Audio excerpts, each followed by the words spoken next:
பெருக்கல் வகுத்தலுக்கு கூடும் நேரம் வழி இருக்கு. இருக்கிற நாள இருவரும் சேர்ந்து இணை பிரியாம கழிச்சிட வேணும். ஏதோ ஏதோ சொல்ல தோணும். அட உன்னோட உன்னான மூணாகும். அது இப்போதும் எப்போதும் தேனாகும்.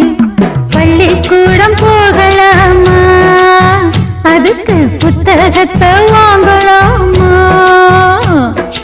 எல்லோருக்கும் நல்ல பாடம் சொல்லாமலே புரியும் பாடம்.